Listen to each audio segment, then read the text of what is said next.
we've both been a little unsettled by some of the capitulative nature of specifically TYT when it comes to certain issues, whether it's trans rights or some stuff on immigration or some stuff on, BLM. I think that obviously I had Cenk on the show and we got into it a little back and forth, but the idea of trying to break bread with the right in order to come to agreement on certain issues is a losing strategy and absolutely sacrifices communities that are in the crosshairs, quite literally, of the white nationalists on the other side.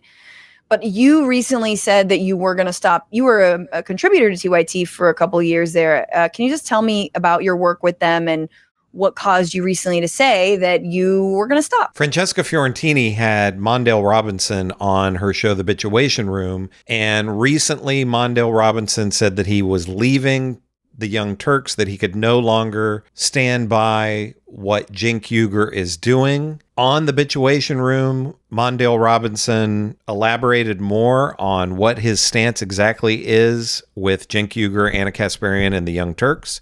We're going to take a look at this. I'm going to share my thoughts on this as well. Let's check it out together. Yeah, I think, the normalizing of everything that this conversation has been complaining about, you and I complaining about, the normalizing of that at the expense. You and I just sat down and had a wonderful, critical conversation of the party that we associate with, the Democratic Party.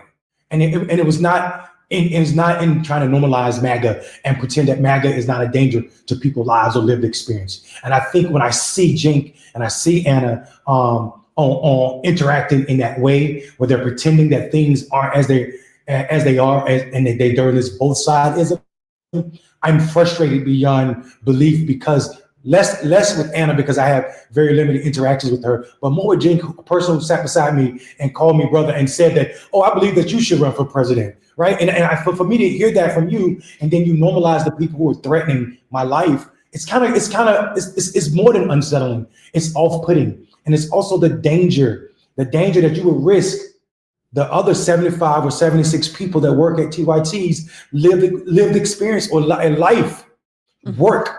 People like JR have been at TYT since the beginning, so it belongs to him as well. Cenk has in the lower third of the screen all the time. It says, "You're my boss," talking about the people who subscribe, the listeners. If he believed that, he would walk away right now, because he is not the TYT that we subscribe to. He's not the TYT that we need in this moment. There's nothing. The Young Turk has become the old turncoat, and he has to accept that and step away if he truly cares about the other shows on that network. So this is pretty strong from Mondale Robinson. Not only did he leave the show, but he is now calling for Cenk Uygur to leave his own show and his own network. I can't imagine that Cenk Uygur is actually going to do that, but you're seeing more and more criticism of the Young Turks from all kinds of progressives and people on the left. And I don't know if you've checked out the Young Turks channel lately, but they're not getting a lot of views on their videos. And I'm seeing this all the time on my channel, where people are just saying we're not interested in Cenk Uygur and Anna Kasparian anymore. We just don't view them as actual allies to the right. Instead, they are moving to the left. And that seems to be what Mondale Robinson is saying here as well, too. I mean, he's been saying that for a while, but the Young Turk to the old turncoat, I mean, that's pretty harsh.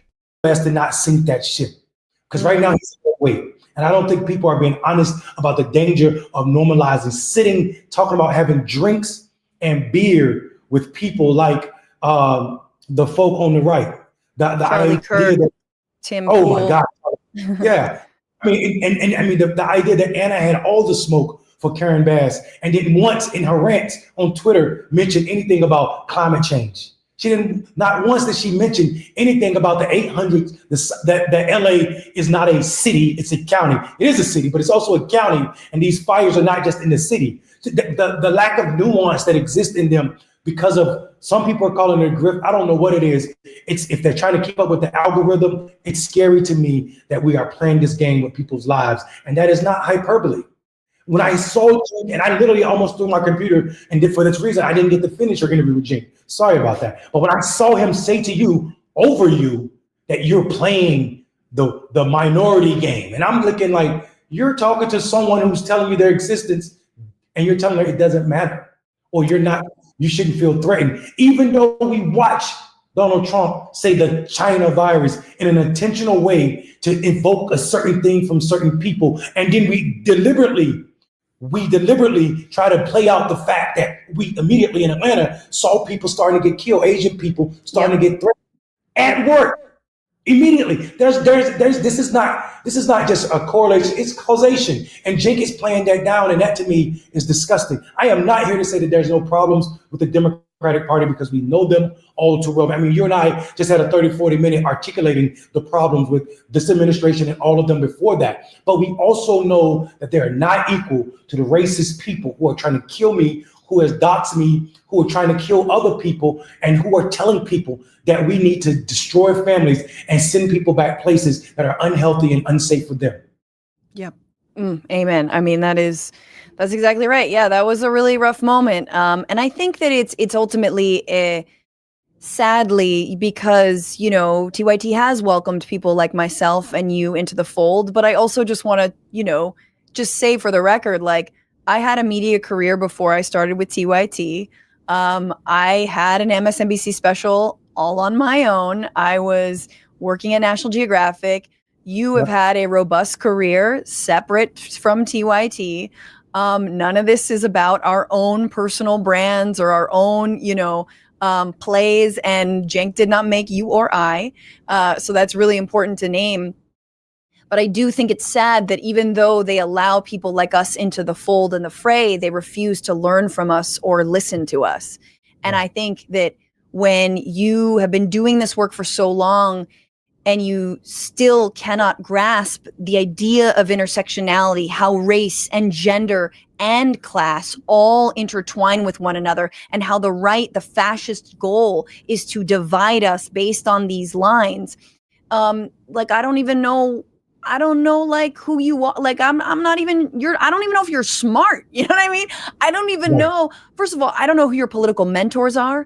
I don't know who you look up to. I don't know what your touchstones are. I don't know if you know your history in terms of like civil rights, women's rights, gay rights struggle in this country. I don't know anything. I call into question all of that.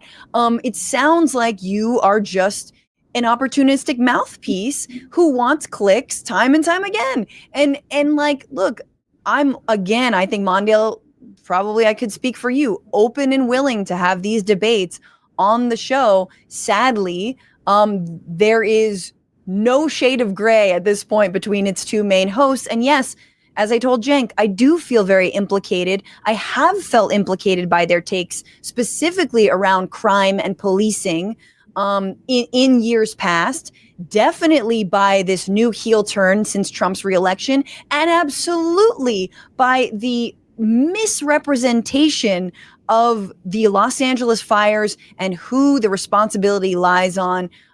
It is enraging, to say the least.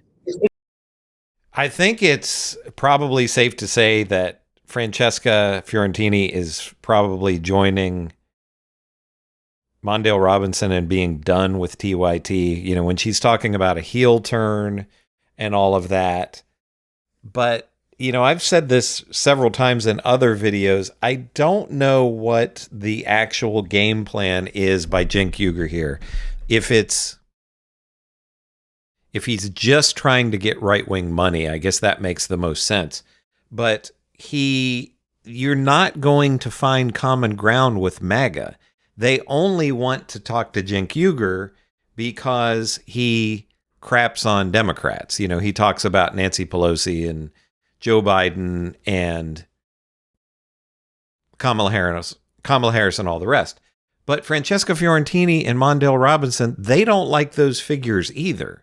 But they're not going on these right-wing shows like Charlie Kirk's or Patrick Bet-David and trying to break bread with them and, as they say, have a beer with them, and tried to find some non-existent common ground. These MAGA right-wingers are not going to join with progressives on going after the super wealthy, raising taxes at the top, Medicare for all, strengthening Social Security. They want to destroy all those things.